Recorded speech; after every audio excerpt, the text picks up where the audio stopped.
What up, guys? My name is Kong, and today I'm gonna be talking about That Five Blood, directed by Spike Lee, and it is on Netflix. And that's where, you know, watch most of my movies now. Netflix and Amazon and Hulu. But let's talk about what I did like about this movie. There's a lot of things I like about it. There's a few things I don't like about this movie. Let's talk about it. I liked the creative thought that goes into this movie. You know, they're when they go back in time, it's like 4:3 shot, and then when it's modern day, it's like a 16 widescreen cinema screen. I can't remember what the exact actual the term for it. It's widescreen. And then you get that flashback for it back and forth. I like that. It gives you that he's actually thinking about the style and the color of the movie itself, the tone. I like that. I like the characters. They are really interesting. They are really unique individual, really different from each other. They're really distinctive. They are individuals, and I like that. I like seeing it.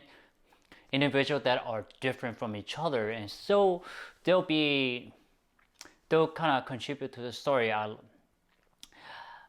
the characters are really good, especially the I can't think Paul and one of the other guy who kind of low key. He organized all the stuff. Those two guys really stood out to me, and of course I can't remember the guy who played Black Panther. His name. Chad Boseman, if I remember correctly, but I will put him in the tagline so you guys can know who I'm actually talking about. For the little scene that he has, he was really impactful.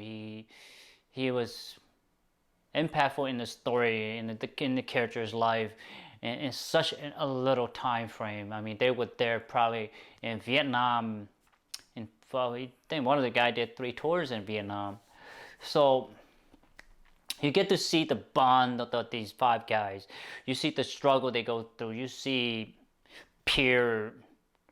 You don't get to see a lot of the battles and the carnage, but you see the mental damage and the psychological damage, the emotional damage. That's very apparent in this movie. I'm glad you get to see it. That's good. Not a lot of movies really nail that sense of just loss, sense of chaos, sense of destruction, sense of just almost not being here anymore, almost out there somewhere. Consciously not here.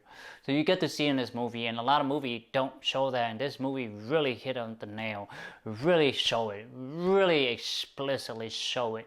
So I appreciated that war is not all glory.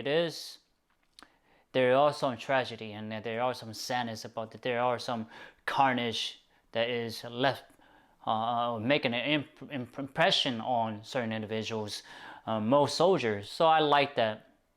I love the different scene. There were so many great scenes in this movie. I might gonna have to do a movie analysis eventually.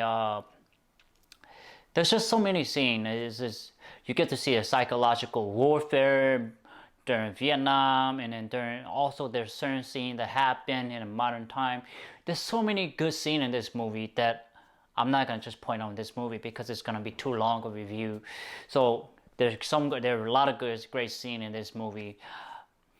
It is sad. It's good moment, bad moment. It's terrifying moment. It's just exhausting. It's just chaos. I love this movie. It's a great roller coaster ride. I'm just gonna tell you guys right now, it's that good of a movie. From Spike Lee, generally, I haven't seen all his movies, but I feel like this is a really good movie. Well thought out, well written, well developed, well put together, the message is good. The substance, there are substance in the movie, and that's why I liked it a lot. What did I not like? I did not like how it transitioned I'm not mad at the transition. I am mad of the what I like to call a left, like somebody left you high and dry, or somebody give you a high five but then they slap you instead. That's kind of sort of how I feel toward the end. Is it's about a Black Lives Matters, and I believe that's important. About racist prejudice, and I support all of that the messages, but I think is should be in the background. Maybe the character actually attend one of the movement, not actually showing us the movement. So it just feel like schizophrenic. It feel broke, not broken, but it feel just off. It doesn't feel whole.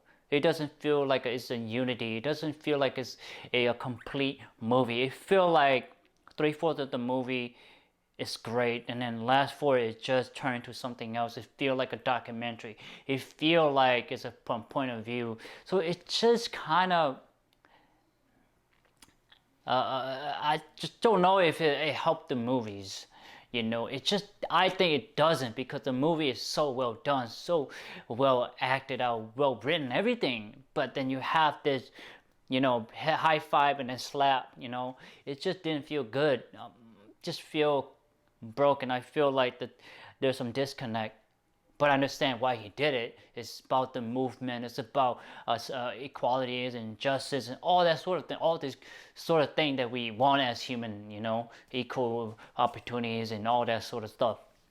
So that's for one thing. And then there are certain scenes where the main characters sort of break the fourth wall, not in a very effective way. Not like, excuse me, it's like Deadpool, but you had certain moment where you were questioning is what is going on. Is this a uh, uh, uh, a miscut? Like, meaning, what I mean is that they put it by accident, and we got to see it, but it wasn't. It was actually this main character trying to break a fourth wall, or this character is just so off kilter. He's so off this world that he's actually talking to himself, and we do talk to ourselves, but this was the extreme end of talking to yourself. It's almost psychotic in a way the character is portraying.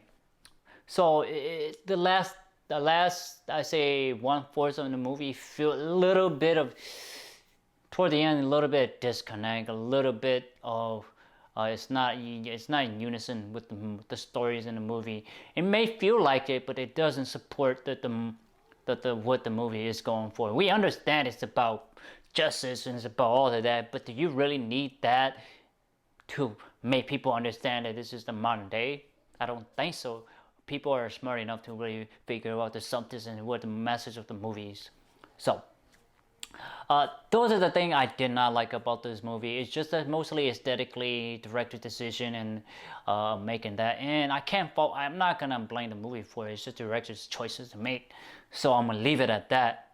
So what would the rating I give this movie? I give it an 8 out of 10. I really enjoy this movie for its substance and for its tragedy, for its storytelling, for its human condition experience. Is all of that is what it is to be human, to experience sadness, happiness, goodness, terrified, scared, lost, love, crazy, all of that. And he captured really well in this movie. All the characters did a really good job. Mostly 2 or 3 of them did a really good job. The other did good too, but the 3 are really good. So that's why I give it an 8 out of 10. I didn't think I would enjoy this movie. I thought it was going to be a B-rated movie or even a C-rated movie. Well, I'm just going to toss this away and forget it. But as I watched it, it got really good. Toward the second quarter of the movie, it really picks up, and you get to know what's going on between these two five blood.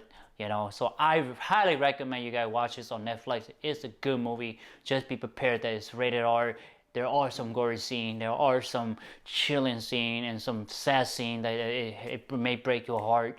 So 8 out of 10, guys. Please like, thumbs up, share, subscribe, and browse to my YouTube channel. I have a lot of contents on there for you guys to check out. Please do so. Take care. Bye bye.